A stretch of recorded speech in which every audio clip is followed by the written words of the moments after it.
Amigos de NorTV, nuestro canalcito, Canal 7, amigos de Radio Mediterránea, amigos de nuestro portal de noticias, bienvenidos al informativo más confiable del norte de Córdoba. Bienvenidos a este programa, un programa, reitero, confiable. Primero, hay un elevado porcentaje de la población que ha entendido cuál es la actitud que debe tener cada ser humano que habita este planeta para poder cumplir estas directivas que se desprenden desde el Ministerio de Salud, aplicadas por el gobierno para poder frenar la pandemia. El virus viajó, se supone que de China se desplazó por Europa, y muchos de los que estuvieron por Europa, por Estados Unidos, trajeron el virus a la Argentina. La pandemia se desparramó hasta el último rincón del mundo. Y hablemos de lo que pasa en nuestro país. Se deben hacer controles. La gente que sale del país sabe perfectamente que si vuelve al país nos arriesgan. Sé lo que son las libertades, pero las libertades de ellos también terminan cuando hay una medida que se toma para poder frenar el avance de la pandemia. Los expertos hablan mucho de esta nueva cepa, la Delta, que es muy peligrosa.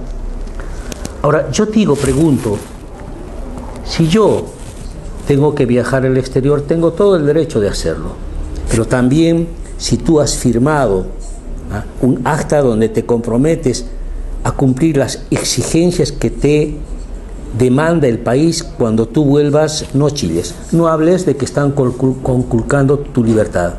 Eso responde a una campaña de desprestigio para el gobierno, pero más allá de esa campaña de desprestigio y que quieren convencernos de que esto se ha convertido en una tiranía, es la irresponsabilidad de estos sujetos que no tienen ningún tipo de empacho en contagiarnos. El virus llegó de allá lejos, vino por el mar, pasó el océano y se instaló en muchos países. ¿Tendrán sus necesidades de viajar? ¿Pero qué respuesta le damos a la gente que sobrevive, no sabe cómo proteger su negocio, no sabe cómo sobrevivir a esta pandemia? Las consecuencias en materia humana respecto a la vida los tenemos al tanto, la cantidad de muertos en nuestra pequeña aldea 64 con la muerte de este joven de 23 años. Esta nueva cepa es mucho más peligrosa. Entonces, ¿por qué no respetar ese tipo de restricciones? ¿Quiénes son ellos? ¿Son ciudadanos de primera y nosotros somos los tontos que nos tenemos que contagiar? Muchos de los que estuvieron en el exterior y se les pidió que guardaran la cuarentena no lo hicieron. ¿Sabe por qué no lo hicieron? Porque son unos irresponsables. El 60% de esa gente que vino de otros países donde existía la pandemia y debía guardar la cuarentena no lo hizo. Entonces se tienen que tomar medidas. Yo estoy de acuerdo con que el gobierno aplique ese tipo de restricciones, de que aquel que sale afuera que se atenga a las consecuencias porque firmó. ¿Qué me hablan de libertades? ¿Y dónde está la salud de nosotros? Que la medida puede ser incómoda para muchas personas y puede ser, pero tú debes saber que si salís a un lugar donde la pandemia ha explotado, no podés venir a contagiar como se ha hecho en forma irresponsable en muchos casos en la República Argentina. Ese es un tema. El otro tiene que ver con el tema de los controles. En la ciudad los mecanismos de control no existen. Desde el Consejo Deliberante se reclama al Ejecutivo cuál ha sido la ejecución presupuestaria, cómo se ha gastado nuestra plata en distintas áreas del gobierno. Es imposible saber. Es una falta de respeto que desde Economía, pasando por el Ejecutivo, se mande al Consejo Deliberante 3 hojitas para poder justificar las 3.600 facturas que se han emitido en ese periodo. Ellos tienen la obligación de rendirnos las cuentas del dinero que se tiene que ejecutar. ¿Dónde está la transparencia? A un miembro del Tribunal de Cuentas del municipio lo han cooptado. Los concejales hacen bien en reclamar. ¿Dónde fue a parar el año pasado toda esa guita destinada a cultura que no se ejecutó? ¿Dónde está ese dinero que estaba destinado al deporte, que el año pasado no hubo deporte? Y podemos hablar incluso del tema de los subsidios. Todo en este gobierno de Raúl Mamerto Figueroa suena a administrar de manera no legal, tiene sabor, tiene olor a corrupción. Por eso, cuando se habla respecto a qué se hace con nuestra plata, cuando se dice cuántos y cuáles son los programas que se están aplicando, realmente dan vergüenza, hacen aguas. ¿Cómo es posible que de las 3.600 facturas que se confeccionaron y que los aprobaron sin ningún tipo de observación en ese Tribunal de Cuentas, que es una pata más de Raúl Mamerto Figueroa, no haya observaciones? ¿Ah? Estamos al borde de un delito. Eso es un delito. ¿Ah? Una presidenta en el país fue presa por ese delito. Entonces, alguien tiene que ponerle el cascabel a este gato mañoso, a este gato que tiene olor a fango. Si los concejales no saben cómo se aplicó, cómo se gastó esa plata, usted nada sabe. Y a veces no nos importa. La gente está en otra cosa quizás, pero esto se tiene que cumplir porque es ley. ¿Dónde está la transparencia? ¿Qué dicen esas facturas? ¿A quiénes se le compra? En toda la compra, incluso de los alimentos, todo, hay olor a podrido, porque no todos los supermercados participan. ¿Ah? Entonces, con este verso no me vengan. Rindan cuentas, sean transparentes. Vienen ya de una administración sospechada y condenada de casos de corrupción. En algún momento esto se tiene que judicializar, y se tiene que judicializar en nombre de la democracia y en nombre de la transparencia. Estos personajes parece que han hecho un microemprendimiento familiar para hacer fortunas con nuestro dinero, acomodar a su gente. Qué flaco favor le hacen a la democracia. Hoy se cumplen 2 aniversarios y creo que son grandes referentes, un poco más, un poco menos, dentro de los partidos políticos, como es la muerte de Leandro N. Alem y también de Perón. En el caso de Alem, en el caso del radicalismo, en el caso del fundador de la Unión Cívica Radical, hay un antes y un después. Ese hombre se tuvo que suicidar después de una fuerte depresión de lo que pasaba en su mismo partido. Un hombre probo, del que poco se habla en el partido. Por eso, estos símbolos, estos monumentos, tienen una historia, y esa historia tenemos que incorporarlos en nuestro lenguaje de tipo político. ¿Qué pasó con el busto de Leandro Alem? Nadie sabe. Fue un hombre que marcó un antes y un después en materia de lo que significa rendir las cuentas en el Estado. El otro partido, el Partido Justicialista. La muerte de un hombre que sin duda tiene fuerte peso en la historia argentina, como es la muerte de Juan Domingo Perón. Peronismo, antiperonismo, la incorporación, la justicia social. Se puede discutir muchísimas cosas, pero nadie puede negar que en materia de justicia social la Argentina con Perón tuvo fuertes avances significativos en materia de inclusión.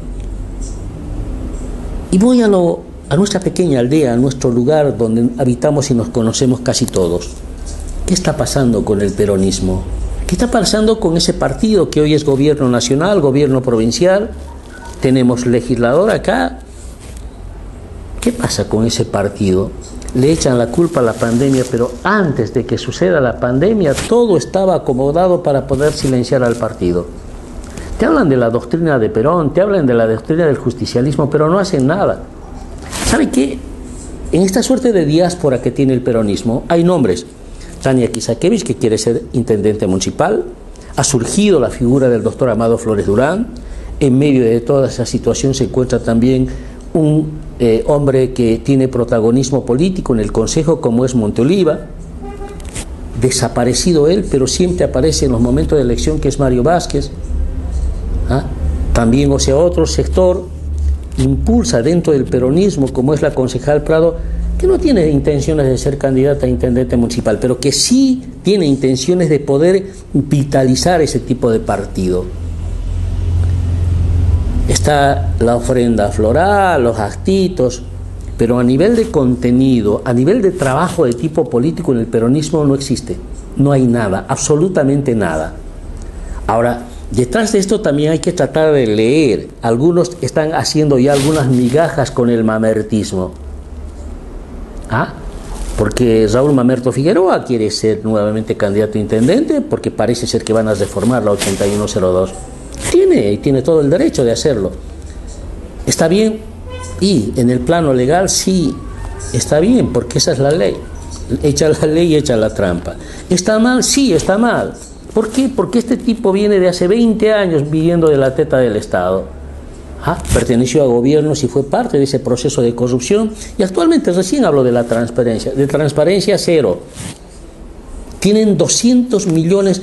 Miren, ni los concejales saben que hay 200 millones allí en plazo fijo. No saben.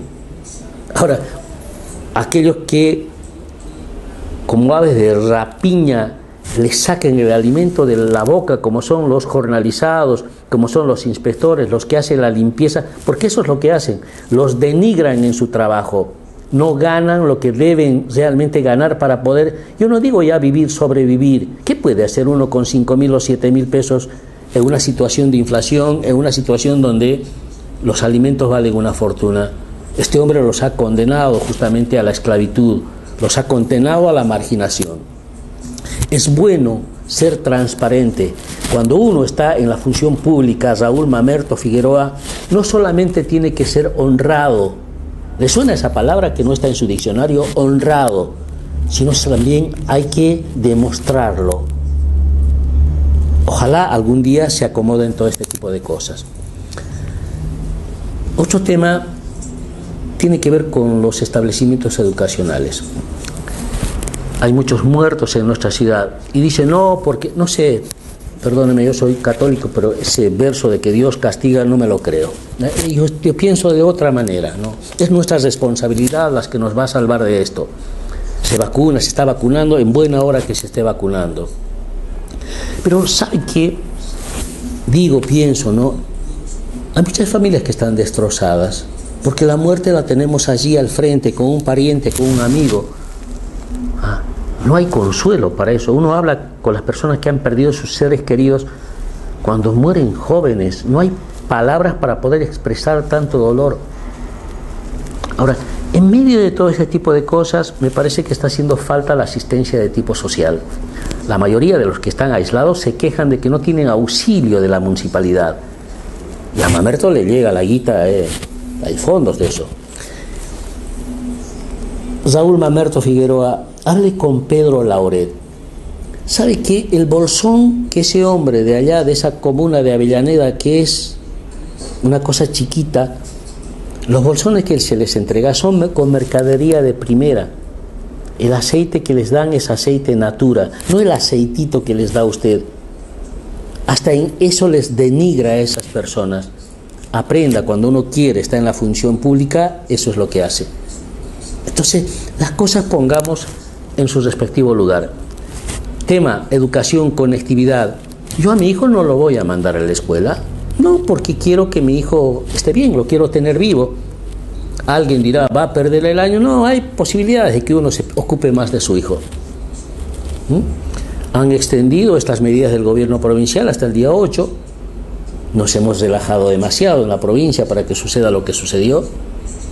Entonces digo, no,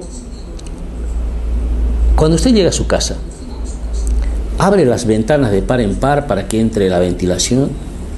No. Prendemos el calefactor y a todo volumen está todo el día, al máximo. Ahora yo me imagino a mi niño, ¿qué tengo que mandarlo? ¿Con una frazada? ¿Cómo tengo que enviarlo a la escuela? No, hay docentes que en las fotos salen, ¿no? Se han puesto todo para poder soportar el frío, porque el protocolo dice que hay que abrir las ventanas para poder ventilar. ¿Por qué no empezamos por casa? Empezando del gobernador, de todos esos que nos recomiendan. pasando por el ministro de Educación, ¿por qué ellos no abren las oficinas de sus despachos, apagan el calefactor y se sientan ahí horas y horas? Eso no lo van a hacer. Una cosa es decir, hacé, y otra cosa es haz que yo lo haga. De la boca para afuera no. Vamos a ver qué es lo que pasa después de la vacación. Vamos a ver qué es lo que pasa después de la vacación. Vamos a ver, hay datos bastante alentadores. Ha bajado un poco en algunas provincias la curva de contagios. Ojalá podamos estar a la altura de las circunstancias. Vamos a las noticias.